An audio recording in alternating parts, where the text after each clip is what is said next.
Hello everyone, मैं जीशान अंसारी। स्वागत है आपका हमारे यूट्यूब चैनल में। और आज कुछ बेसिक प्रॉपर्टीज़ के बारे में पढ़ेंगे। सेट पे डिफ़ाइन कुछ प्रॉपर्टीज़ हैं, उनके बारे में पढ़ लेते हैं।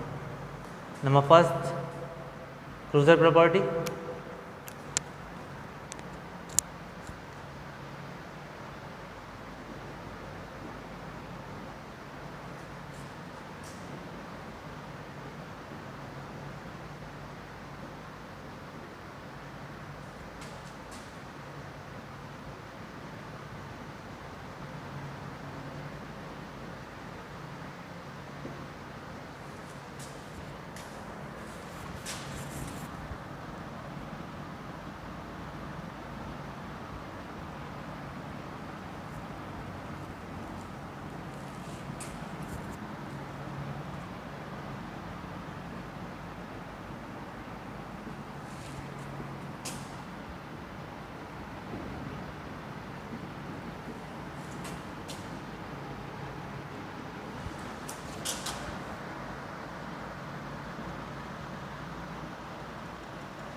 क्या लिखा है मैंने यहाँ पे?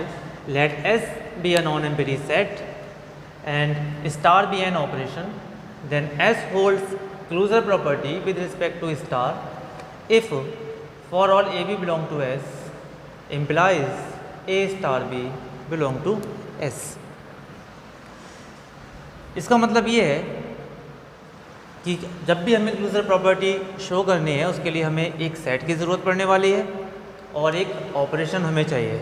ओके, और सेट कैसा रखना है? हमें नॉन एम्पिटी सेट रखना है और एक ऑपरेशन लेके चलेंगे उसमें। ये ऑपरेशन जो है, ये आपका ऑपरेशन तो कुछ भी हो सकता है, प्लस, मल्टीप्लाई, और भी ऑपरेशन आपको देखने को मिलेंगे।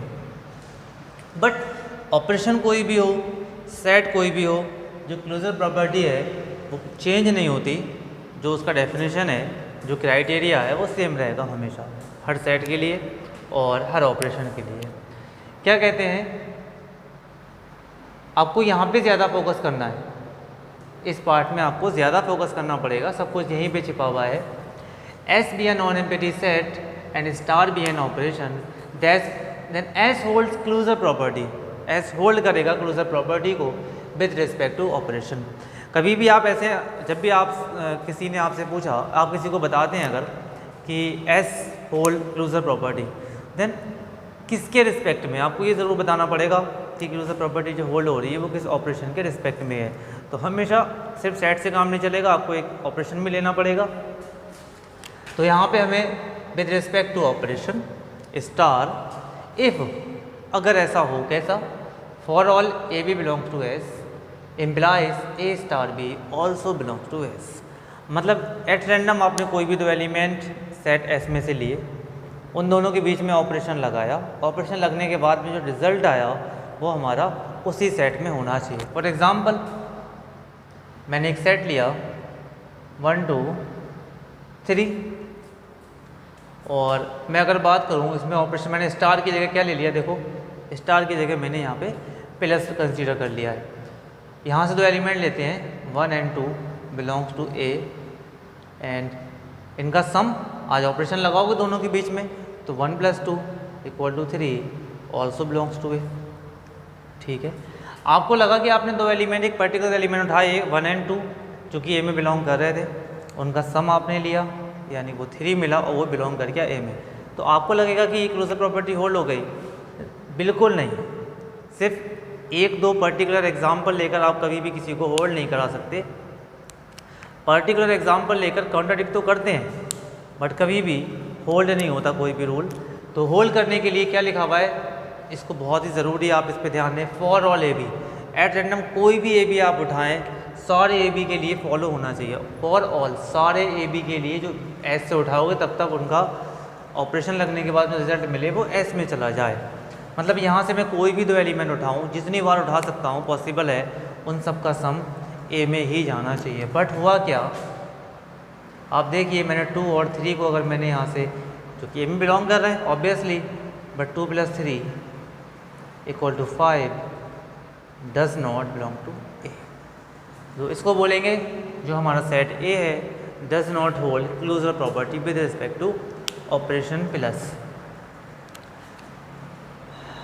और इसी बात को ऐसे भी बोल सकते हैं, और एस इज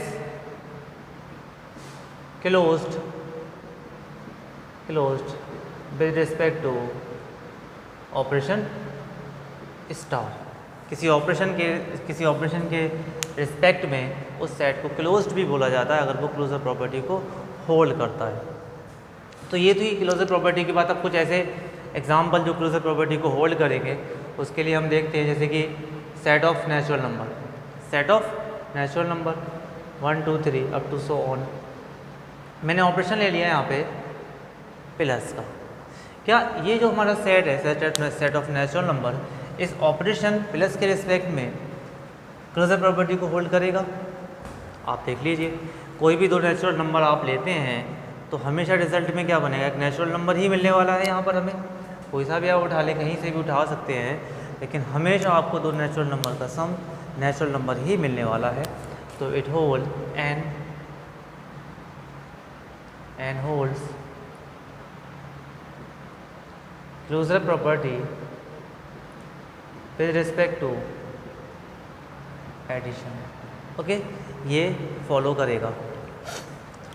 ऐसे बहुत सारे सेट हैं जो फॉलो करते हैं। और अच्छा, सेट क्लोजर प्रॉपर्टी का होल्ड होना दोनों पे डिपेंड करता है, ऑपरेशन पे भी और सेट पे भी।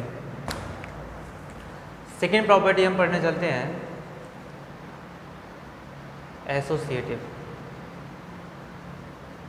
Associative property. इस प्रॉपर्टी में क्या होता है, same, let S be a non empty set, S कोई नॉन एम्प्टी सेट है, and star be an operation, star कोई ऑपरेशन है, देन एस होल्ड्स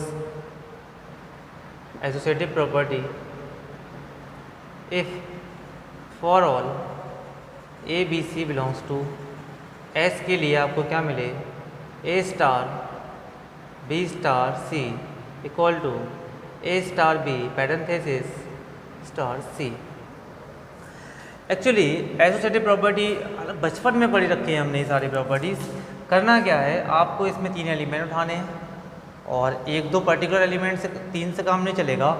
जितनी बार आप 3 एलिमेंट उठाते हैं, जितने 3 कॉम्बिनेशन आप बना सकते हैं 3 एलिमेंट्स को, आप जब उठाएंगे for all A B c belong to S के लिए, ये इस ऑर्डर में इनका ऑपरेशन लगाना कि A operation parenthesis B operation C equal to A operation B parenthesis operation C.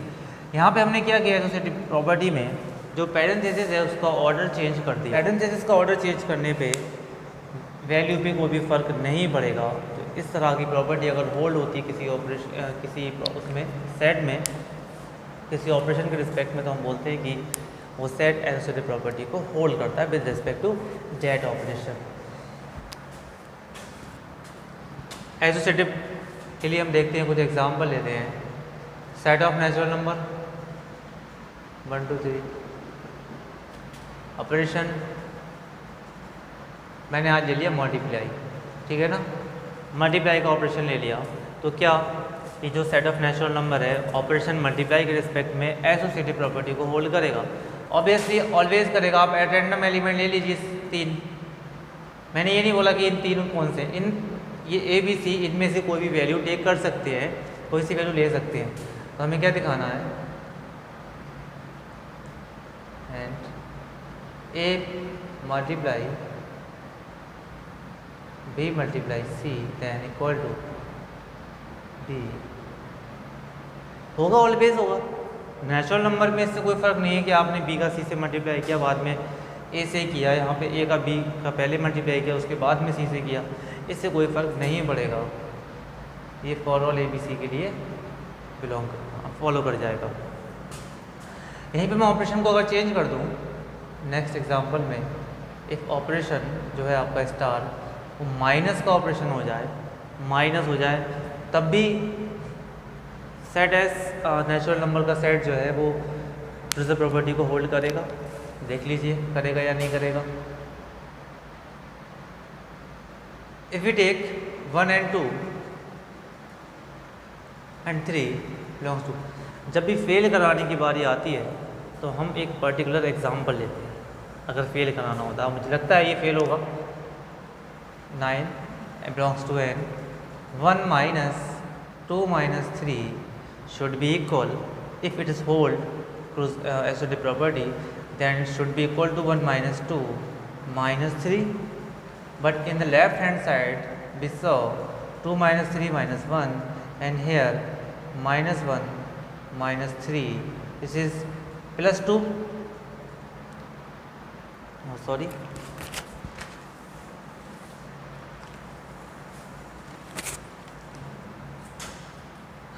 by associative property 1 minus 2 minus 3 should be equal 1 minus 2 minus 3, but here this get minus 1 minus 1 minus 3, here we get 2 and here minus 4 which are not equal. तो operation आपने बदला तो set of natural number subtraction के respect में associative property को follow नहीं करता। Multiplication देखिए, एडिशन देखिए, दोनों केस में ये इसको फॉलो करेगा। प्रॉपर्टीज़ पे जाने से पहले एक चीज़ समझा देते हैं, बहुत छोटी सी बात है वैसे तो, आइडेंटिटी एलिमेंट। ये बेस हम बना रहे हैं ग्रुप थ्योरी के लिए, ग्रुप थ्योरी हमारा पहला चैप्टर रहेगा, उसके लिए हम इसको बेस बना रहे हैं। आइडेंटिटी एलिमेंट पढ़ेंगे पहले, उसके बाद में आइडेंटिटी प्रॉपर्टीज़ को पढ़ेंगे। पहले पढ़ते हैं identity element.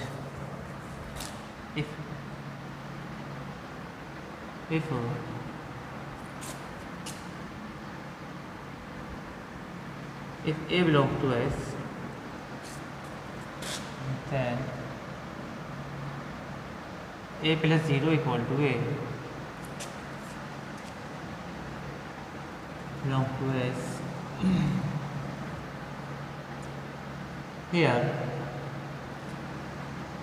element 0 is known as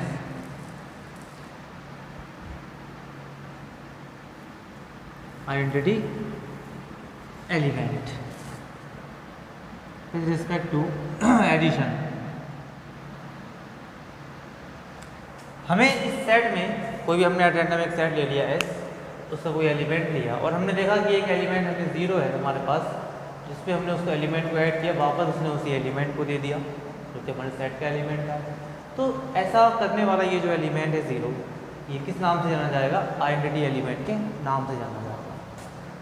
क्योंकि ये जो ऑपरेशन इनके बीच में है वो एडिशन का है, तो ये जो आइडेंटिटी एलिमेंट बना है ये कौन सा कहलाएगा? विद रिस्पेक्ट टू एडिशन, यानी कि इसको एक नए नाम से बोलेंगे एडिटिव आइडेंटिटी। इसी को क्या बोलेंगे? Additive identity. इसका मतलब अगर ये आइडेंटिटी एडिटिव आइडेंटिटी है तो मल्टीप्लिकेटिव आइडेंटिटी भी एग्जिस्ट करती होगी कहीं ना कहीं। तो वो क्या होगा? उसमें केस क्या होता है? उसमें a × 1 इक्वल टू a। ए का मल्टीप्लाई इस 1 से करेंगे तभी तो वापस a मिलेगा ना। a के साथ क्या ऐड करें कि वापस a मिल जाए?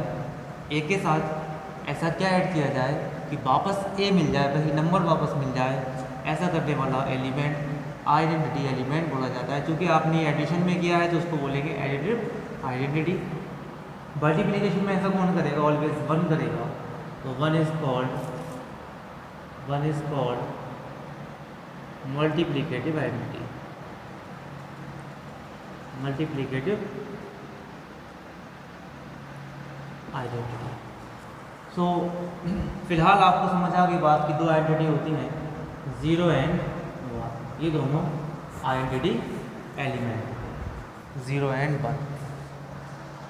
तो जब भी हम आइडेंटिटी प्रॉपर्टी को शो कराने जाएंगे तो एक ऐसा सेट जिसमें 0 रखा हुआ होगा तो हम बोलेंगे कि इसके अंदर आइडेंटिटी एलिमेंट एग्जिस्ट करता है, तो ये आइडेंटिटी एलिमेंट आइडेंटिटी प्रॉपर्टी को फॉलो करेगा। अगर कोई सेट जिसमें 1 रखा हुआ है तो हम बोलेंगे कि इस सेट के अंदर 1 है, तो इसके अंदर मल्टीप्लिकेटिव आइडेंटिटी है। इसका मतलब ये एलिमेंट मल्टीप्लाई के रिस्पेक्ट में आइडेंटिटी प्रॉपर्टी को फॉलो करता है।